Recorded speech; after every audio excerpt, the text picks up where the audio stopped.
Hello everyone.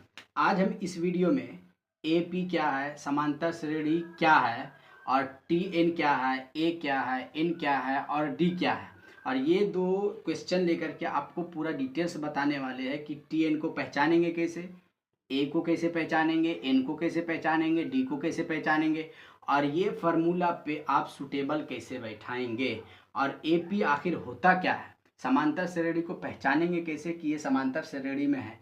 तो चलिए ये पूरी डिटेल्स बताने वाले हैं, तो इस वीडियो को एंड तक ज़रूर देखिएगा तो आपको पूरा कंफर्म हो जाएगा कि एपी क्या है और पूरा क्लैरिफाई हो जाएगा कि समांतर श्रेणी क्या है, और ये फार्मूला आपको हलवा लगने लगेगा। तो चलिए शुरू करते हैं बगैर देर के हुए। तो देखिए समांतर श्रेणी यहीं पर यानी इसी का ऊपर में यानी छुपा हुआ है कि ये आखिर कह क्या रहा है। तो देखिए यहाँ पर समांतर, इसका मतलब होता है समान।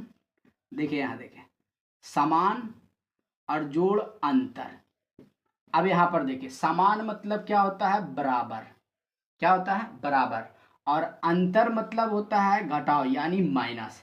तो जहां पर समान घटाव हो मतलब बराबर से घटता जाए तो वो होता है समांतर श्रेणी यानी एपी में। अगर सवाल दिया जाए कि ये बताएं कि यहाँ देखें 2 4 6 एपी में है या नहीं, ठीक है, एपी में है या नहीं, तो आप कैसे क्लियर करेंगे कि एपी में है या नहीं। तो आप सीधा क्या करेंगे, दोनों में अंतर करेंगे। तो 4 में 2 घटाएंगे 2, 6 में 4 घटाएंगे 2, ये देखिए दोनों बराबर में है तो मतलब एपी में है। तो इसका मतलब हुआ कि दोनों में समान अंतर है, मतलब समान बराबर का घटाव है, बराबर का अंतर है, तो उसी को हम बोलेंगे समानांतर यानी एपी, अर्थमेटिक प्रोग्रेशन। अब यहाँ पर देखिए टीएन होता आखिर क्या है, लोग कंफ्यूज हो जाते हैं यहाँ पर फार्मूला में बैठाने में। तो टीएन क्या है, तो यहाँ पर देखिए इस फार्मूला के यानी इस क्वेश्चन के जरिए से आपको बताते हैं कि आखिर होता है टीएन क्या। तो यहाँ पर एक चीज और कंफर्म करना है कि ये दोनों और तीनों चारों का ये समांतर में है या नहीं है। तो पहले क्या करेंगे, ये दोनों और ये दोनों को घटा के चेक करेंगे कि समांतर में है या नहीं। तो यहाँ पर हम रख के चेक करते हैं। देखिए यहाँ पर अब देखिए 8 में 3 घटाएंगे यानी 8 में 3 घटाएंगे यानी इसे डी कहते हैं। इसे ही यहाँ देखिए डी क्या है, तो जो भी घट करके आएगा। तो देखिए 8 में 3 घटाएंगे 5, फिर आपको 13 में 8 घटाएंगे 5, फिर अब 18 में 13 घटाएंगे 5, यहाँ देखिए 5 5 5 यानी समान अंतर है, तो यानी समांतर में है, इसी को बोलेंगे समांतर श्रेणी में है। क्या चीज में है, समांतर श्रेणी, या शॉर्टकट में आप एपी भी बोल सकते हैं। तो वो जो भी निकलेगा समान अंतर यानी समानांतर करने के बाद एपी करने के बाद वही आपका क्या निकलेगा, डी। तो यहाँ पर डी कौन है भाई, सब 5 है। तो यहाँ पर हम बोल सकते हैं कि डी बराबर क्या निकला है, 5। यानी दोनों में से तीनों में से घटा करके चेक करेंगे और जो भी घटाव करके आंसर आएगा वही आपका डी हो जाएगा। क्लियर।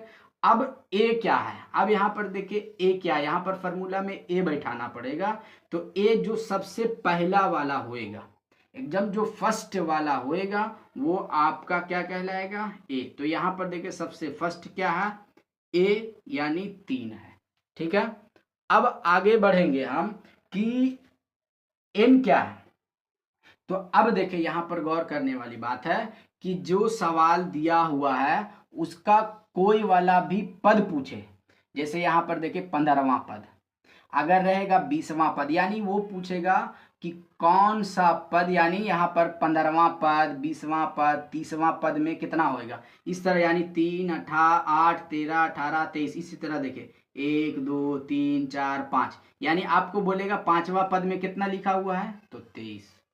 चौथा पद में कितना लिखा हुआ भाई, 18। इसी तरह आपको 15वां जाकर के यानी 23 के बाद फिर जोड़ेंगे 28, इसी तरह जाकर के 15वां पद में कितना लिखना पड़ेगा, कौन सा अंक आएगा। तो जो भी यहाँ पर 15वां 20वां 30वां ये रहे तो वो आपका एन कहलाता है। एन बराबर 15वां पद है। क्लियर हो गया। अब ये Tn सिर्फ बाकी रह गया। ठीक है, तो दूसरे सवाल में देखिए, ये सवाल और ये सवाल में डिफरेंट है। क्या है, यहाँ पर सवाल है कि कौन सा पद 78 है। ठीक है, और यहाँ पर सवाल है कि 12वां पद में कितना लिखेंगे।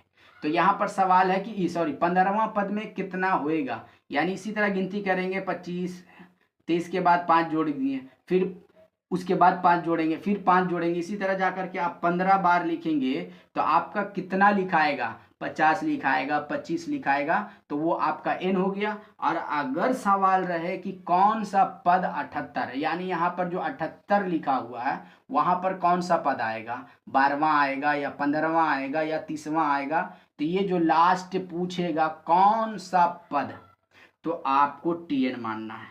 Tn बराबर 78। ये दूसरे सवाल के लिए बता रहे हैं, तो ये पहचान हो गया। अब ये फॉर्मूला पर आप बैठा दे, आपका हल आ जाएगा। तो यहाँ पर देखिए Tn बराबर, यहाँ ऊपर में लिख देते हैं, Tn बराबर आपका क्या हो गया, 78।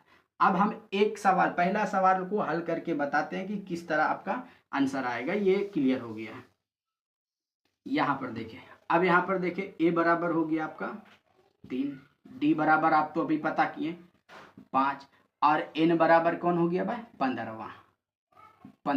अब फॉर्मूला लगा देंगे, Tn बराबर a plus n minus 1 into D. बस सीधा a कौन हो गया 3 प्लस n, यानी यहाँ पर डायरेक्ट भी लिख सकते हैं, 15वां है तो यहाँ पर 14d डायरेक्ट लिख दें, यानी d तो दिया हुआ है, तो आपका d का मान कितना हो गया 5। अब यहाँ पर 3 और प्लस 14 पचे 70, और यहाँ पर जोड़ दें तो बार बार 73 हो गया। अब लोग यहाँ पर ज़्यादा कन्फ्यूज हो जाते हैं कि हम गुना करें या जोड़ें। तो सबसे पहले आपको गुना जोड़ एक जगह रहेगा तो पहले गुना करें तब जोड़े, और अगर जोड़ घटाओ एक जगह है तो पहले जोड़े फिर घटाए, और अगर गुना भागा एक जगह है तो पहले भाग करे फिर गुना करे। तो पहले गुना किए, 14 पचे 70 और प्लस 3, यानी हो गया 73। ये 15वां पद में यहाँ पर 15 बार जो लिखेंगे वहां पर कितना लिखाएगा भाई, 73। ये हो गया क्लियर। अब देखिए Tn के लिए फॉर्मूला लगाते हैं। अब यहाँ पर सवाल दूसरा है कि 3, 8, 13, 18 का कौन सा पद 78 है। तो अगर सवाल रहेगा कौन सा पद 78 है तो सीधा सीधी Tn बराबर हो गया 78। ये पूरा बराबर ये 78 लिखेंगे।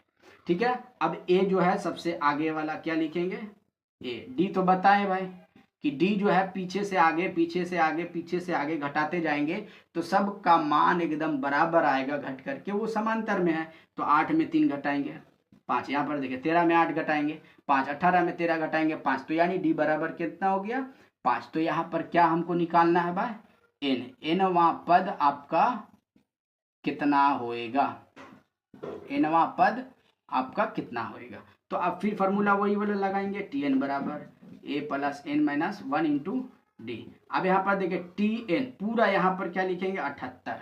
ठीक है, ये 78 पूरा आप लिख दिए। अब a बराबर कितना है 3 है, प्लस अब यहाँ पर देखिए nवां पद, तो आपको n वैसे ही लिख देना है, माइनस 1 वैसे ही लिख देना है, और d कितना है 5। अब इसे हल करें, यहाँ पर देखिए हल करके आपको बताते हैं। ये 78 वैसे ही लिख देंगे। अब देखिए 3 है, 3 वैसे ही लिखेंगे, प्लस यहाँ पर देखिए लोग कंफ्यूज होते हैं और गलत कर देते हैं। जब भी इस तरह रहे ब्रैकेट के अंदर तो आपको ये 5 इससे भी गुना करना है, 5 इससे भी गुना करना है, जो बीच में चिन्ह होता है वो दे देना। 5 को n से गुना करेंगे, 5n, अब माइनस का चिन्ह था माइनस, अब 5 एकम 5। अब क्या करेंगे, जो भी अंक है वो एक तरफ कर देंगे, लेफ्ट साइड में कर देंगे, और जो भी n के साथ में है चर अचर मिला हुआ है तो वो एक तरफ रखेंगे, उधर या इधर कोई भी तरफ भी कर दे मुश्किल ना है। अब यहाँ पर देखें 78, यहाँ पर देखें 5 और 3 में घटा करके कितना आएगा 2 आएगा, तो 2 क्या चीज में आएगा भाई, प्लस में या माइनस में। तो यहाँ देखिए बड़ा क्या है माइनस, यानी 5 बड़ा है तो माइनस, तो माइनस 2 में आएगा, तो इधर कर देते हैं, तो प्लस 2 बराबर 5n। ठीक है, अब यहाँ पर देखिए 78 है और 2 जोड़ देंगे तो कितना हो गया 80 बराबर 5n, तो 5n बराबर 80, तो n बराबर कितना हो जाएगा 80/5, 16 पच्चे 80, यानी 16वां पद। ये क्या निकल गया है 16वां पद। 16वां पद कितना हो गया भाई 78, यानी 78 कौन सा पद होएगा, तो 16वां पद होएगा।